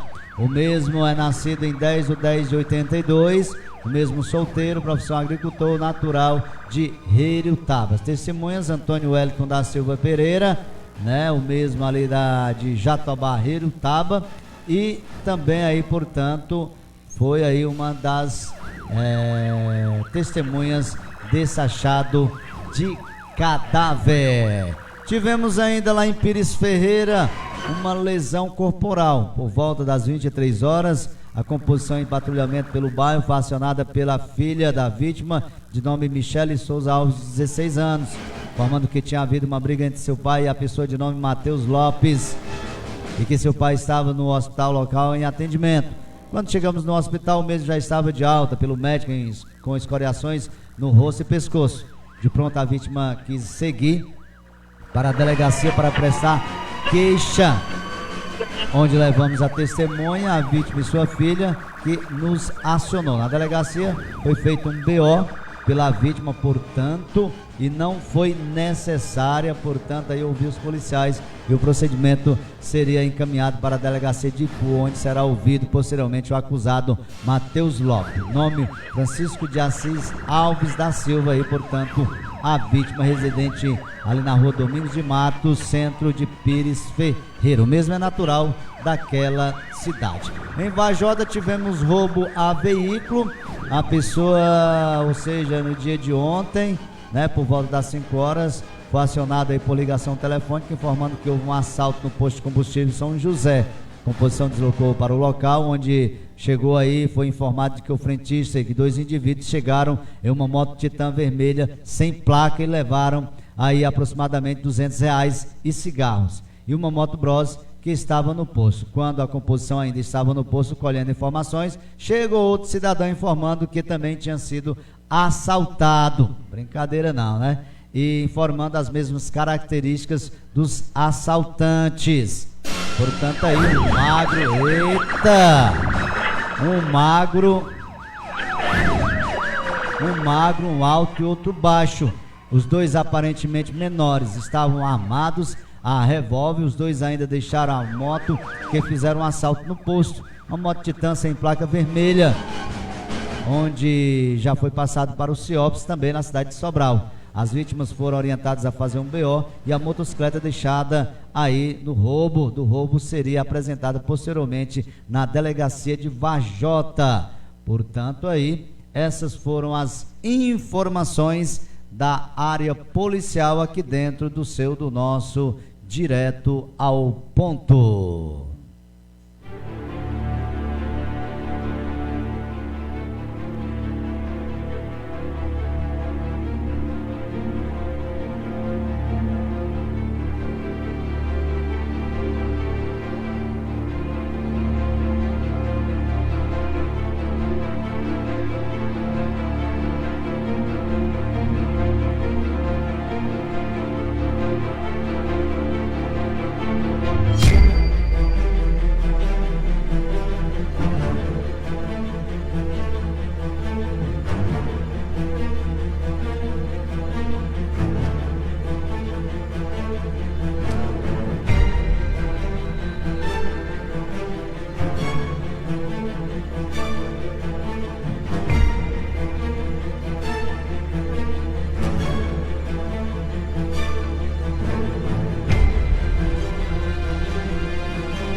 De volta aqui no nosso programa, 11h45, 11h45, mais informações. Procon pede explicações após empresa 123 Milhas suspender passagens aéreas. Vamos aí à matéria. Após o anúncio de suspensão da venda de pacotes e passagens promocionais emitidas pela 123 Milhas, o Procon de São Paulo deverá notificar a empresa. Quer saber, por exemplo, os motivos das mudanças das regras e as formas de compensação. Segundo o diretor de atendimento do Procon de São Paulo, Rodrigo Tritapepe, a empresa não pode alterar suas regras comerciais de forma unilateral, sem oferecer opções ao menos razoáveis aos seus consumidores ou mesmo alternativas que tenham equivalência com a oferta inicial.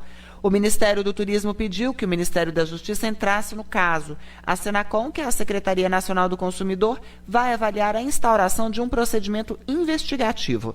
É que na sexta-feira, a 123 Milhas informou que iria suspender temporariamente a emissão de todas as passagens da linha Promo com embarque entre setembro e dezembro deste ano. O cancelamento vale para passagens ou pacotes com datas flexíveis. O motivo, segundo o comunicado da 123, é a persistência de circunstâncias de mercado adversas, alheias à vontade da empresa. O dinheiro será devolvido integralmente por meio de vouchers acrescidos de correção monetária de 150% do CDI, acima da inflação e dos juros de mercado, e poderá ser usado na compra de passagens, hotéis e pacotes. A empresa garante que as passagens já emitidas serão confirmadas. Aquelas que ainda não foram emitidas são justamente as que terão os valores devolvidos e poderão ser usados em até 36 meses. Já o Procon orienta os consumidores afetados a entrarem em contato com a própria empresa pedindo esclarecimentos. Se o problema não for resolvido, aí sim registrar uma reclamação no órgão do consumidor mais próximo. Outra orientação importante é não interromper o pagamento das parcelas para, em caso de necessidade de acionamento da Justiça, fique comprovada a boa-fé. Da Rádio Nacional em Brasília, Priscila Mazenotti. Obrigado, Priscila, por essas informações. Tomara, né, que sejam ressarcidas aí as pessoas que foram lesadas por a empresa. 11h48, o governo vai completar, ou seja, completar não, gente, vai comprar leite em pó de agricultores familiares. Vamos à matéria. Em dificuldades por conta do aumento da importação, especialmente para países do Mercosul, o setor de leite em pó produzido por agricultores familiares vai ganhar um reforço. O governo anunciou que vai comprar os estoques do produto. Serão 200 milhões de reais para isso, sendo 100 milhões por meio do Programa de Aquisição de Alimentos na modalidade compra direta e outros 100 milhões via Ministério da Agricultura. Esse leite será destinado a pessoas em condições de insegurança alimentar e nutricional. Outras medidas do governo para ajudar o setor é o aumento do imposto de importação de leite e produtos lácteos de 12,8% para 18% pelo período de um ano. Isso para 3 produtos: queijo de pasta mole e de pasta azul e óleo de manteiga. E a retirada de 29 produtos de uma resolução que previa tarifa de importação unilateral de 10%. Estamos falando aqui de iogurte, manteiga e doce de leite, por exemplo, que agora terão imposto variando entre 10% e 14%. Além disso, em julho passado, o governo já havia atendido o pleito do setor de elevação da alíquota de outros componentes como complementos alimentares. O anúncio foi feito esta semana após uma reunião entre os ministros do Desenvolvimento e Assistência Social, Família e Combate à Fome, Paulo Teixeira, o ministro da Agricultura, Carlos Fávaro, e o presidente da Conab, a Companhia Nacional de Abastecimento, Edgar Preto, que falou sobre outra preocupação: a fiscalização. Um assunto também que é muito importante que nós tratamos nessa reunião é a garantia que nós temos do Ministério da Agricultura de que os órgãos de fiscalização do Ministério estão agindo com muito rigor para impedir que entre produtos de outros países de uma forma ilegal para competir com os nossos produtores aqui. Essa mesma preocupação tem o ministro da Agricultura, Carlos Fávaro. O MAPA está atento e está intensificando a fiscalização com a hidratação de leite em pó, que é proibido, e nós vamos coibir de forma rigorosa. Estamos atentos também à entrada de produtos fora de conformidade nas nossas fronteiras. A crise no setor vem desde o ano passado. Segundo Centros de Estudos Avançados em Economia Aplicada da USP, as importações brasileiras de lácteos aumentaram 148% entre junho do ano passado e junho deste ano. Em relação ao leite em pó, as compras externas aumentaram ainda mais, 234% nesse mesmo período, sendo os principais fornecedores o Uruguai, a Argentina e o Paraguai. Internamente, o preço médio do leite cru adquirido por laticínios registrou queda em maio, 6,2% em relação a abril. Apesar disso, o preço final do produto para os consumidores vem registrando alta. Entre janeiro e julho deste ano, o leite longa-vida registrou alta de 7,13%, segundo o IPCA, que mede a inflação oficial.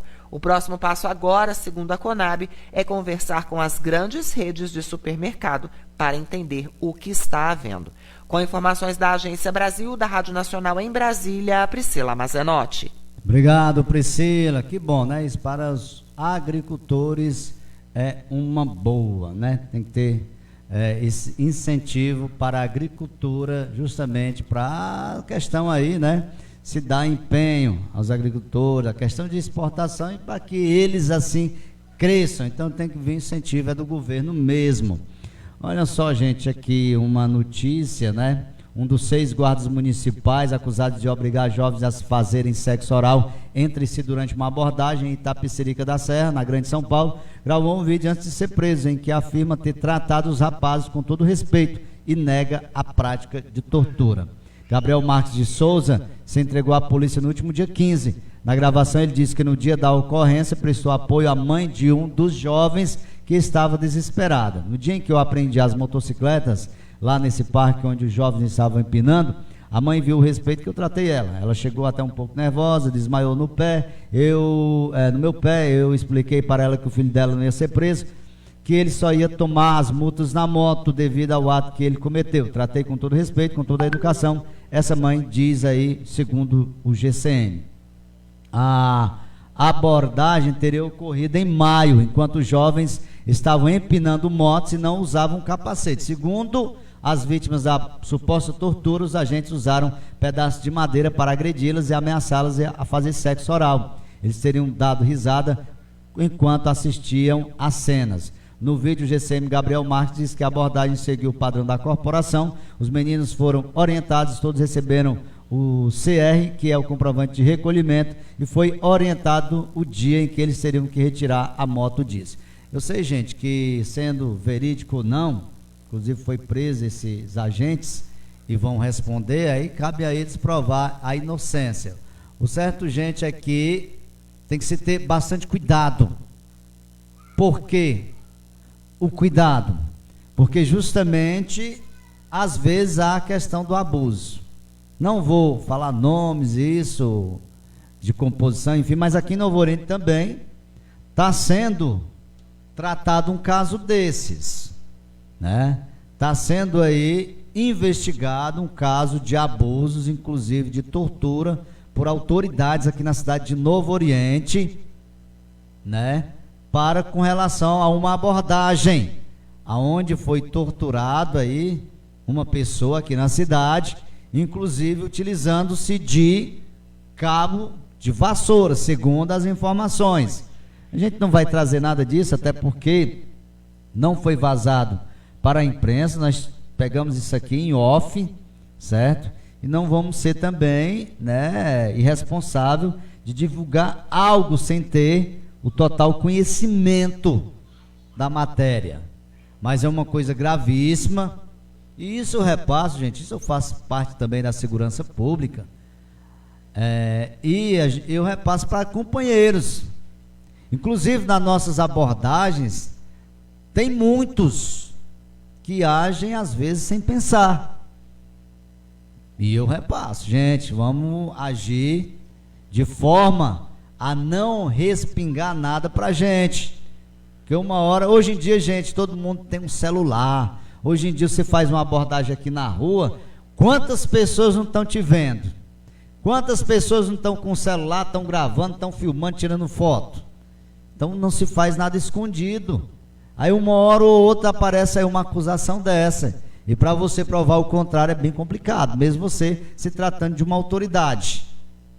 Então vamos ter bastante cautela na hora, todo respeito, né? A gente tem que ter respeito, até porque a gente não sabe quem a gente está abordando. pode ser um cidadão, pode ser um bandido, pode ser um doutor, pode ser, seja lá quem for. Então a gente tem que tratar com respeito, até porque quando a gente tem certeza que é algo que está à deriva da lei, aí tudo bem, você pode agir com mais rigor, mas se não tem para onde a gente correr. Deixa eu ouvir aqui o meu amigo Paulinho Valentino, tá mandando um áudio aqui pra gente. Bom dia, Paulinho. Bom dia, meu irmão Claudemir Nunes. Eu queria te dizer, e o meu nome é Paulinho Valentino, eu queria te dizer para as pessoas, todo mundo, que hoje é a Semana Nacional da Pessoa com Deficiência Intelectual e Múltipla. Aí começou do dia 21, vai até dia 28, e amanhã vai ter a inauguração ali perto do Bar do Tonho do Frango e perto do Colégio Coelho Mascarenhas, a inauguração de outra empresa lá que eu tô esquecendo o nome. Faz parte da PAI, da Pessoas com Deficiência. Pois então é só isso que eu queria dizer. Muito obrigado. E hoje eu participei na escola PAI, foi muito bom. Teve até a merenda lá.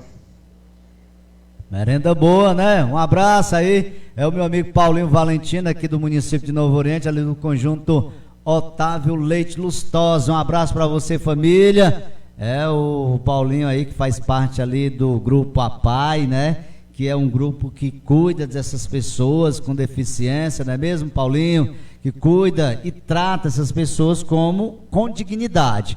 E já que estamos na semana dessas pessoas, vamos dar os parabéns, né? E que sejam todas vistas com bons olhos, principalmente pelos governos a nível estadual, municipal e também federal. Meu amigo Paulinho, um abraço para você, tudo de bom, e toda a turma que faz a APAI aqui no município de Novo Oriente e em todo o país. São 11h58, bem rapidinho a gente vai trazer agora as informações do esporte.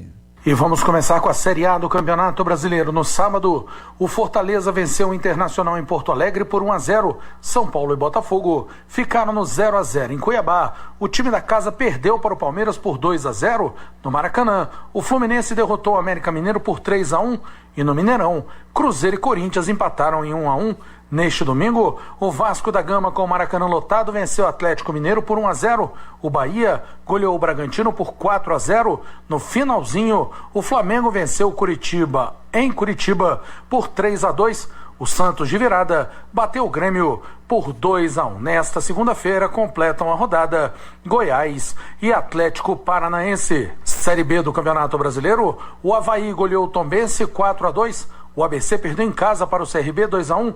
O Ituano bateu o Criciúma por 3-0. Juventude e Sampaio Correia ficaram no 0-0. Neste domingo, de virada, a Chapecoense venceu o Novo Horizontino 2-1. Ceará e Ponte Preta empataram em 1-1. Após os resultados deste fim de semana da Série D, estão definidas as quartas de final. O Ferroviário do Ceará vai encarar o Maranhão. O Atlético de Minas Gerais vai enfrentar o Bahia de Feira. O Souza da Paraíba vai encarar a Ferroviária de São Paulo. E a Portuguesa Carioca terá pela frente o Caxias do Rio Grande do Sul. Para fechar, Copa do Mundo de Futebol Feminino. Na grande decisão, a Espanha venceu a Inglaterra por 1-0 e ficou com o título. O terceiro lugar ficou com a Suécia, que bateu a Austrália por 2-0. Da Rádio Nacional em Brasília, Bruno Mendes. Valeu, Bruno, obrigado por essas informações. Lembrando que meu Vascão da Gama venceu mais uma. O Vasco hoje que está completando 125 anos de história. Parabéns, parabéns pela vitória. Rumo aí a sair da degola, da zona de rebaixamento, aí já com 16 pontos. E ainda nem estreou o veterano Paiê, que chegou para ajudar a equipe Cruz Maltina. Meio-dia, tô indo embora, muito obrigado a você que nos acompanhou desde o meio-dia, aqui pela sua CN Mix, a comunicação e mixagens desse amigo de vocês, Claudemir Nunes. Prometo voltar amanhã, a partir das 10 aqui em mais um show, aí mais um direto ao ponto, aqui pela sua CN Mix. Lembrando que logo mais à tarde tem o Forró com Conrado aqui na nossa programação. A todos um abraço e Até lá!